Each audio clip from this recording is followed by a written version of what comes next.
বাংলাদেশে মোট জনসংখ্যার 40.77% গ্রামীণ নারী, সংখ্যায় আনুমানিক 6,93,00,000।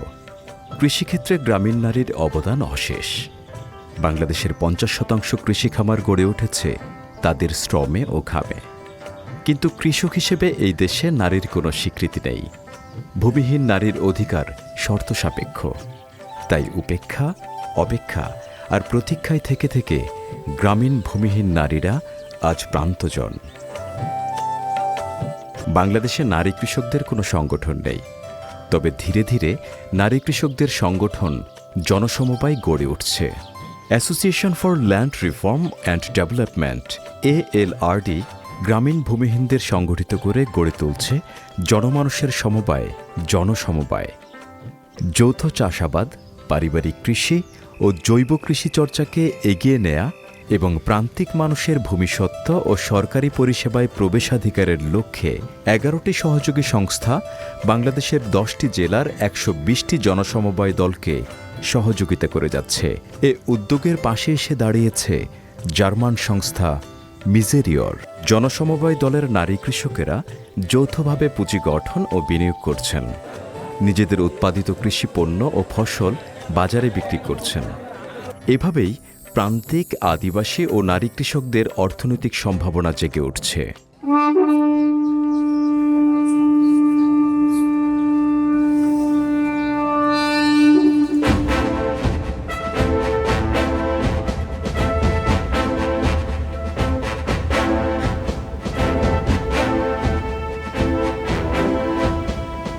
জনসমবায় দলের নারী কৃষকেরা খাদ্যশস্য উৎপাদন করছেন, জলবায়ু সহিষ্ণু কৃষি চর্চা করছেন, যাতে মাটির স্বাস্থ্য ও গুণাগুণ রক্ষা পায়, নিরাপদ খাদ্য ও পুষ্টি সরবরাহ নিশ্চিত হয়। এভাবেই তারা জলবায়ু পরিবর্তনের অভিঘাত মোকাবেলায় ভূমিকা রাখছেন। আমাদের সমিতি থেকে আমরা চাষ করছি মধু, পেঁপে। কয়েকদিনের পরে পেঁপেটা কেটে ফেললে আবার আনারস হবে। মানে এক ফসল, দুই ফসল তো এক জমিতে হয় না। এখন আপাতত জমির রাস্তায় এদিকে ফাঁক দিয়ে খালি আছে, খালি থাকার জন্য এটা মানে বাড়তি ইনকাম। পেঁয়াজ লাগাই, পেঁয়াজের কালি ভাঙ্গি, পেঁয়াজ কাটি, পেঁয়াজ উড়ের লাগে, বস্তায় প্যাকেট করে পাটার লাগে। রাসায়নিকের ব্যবহার কমায়া জৈব সারের ব্যবহার, কিছু ভার্মি কম্পোস্টের ব্যবহার করতে হবে। এই ধরনের এই যে কৃষি অফিসার আমাদেরকে প্রশিক্ষণ দিয়ে থাকেন।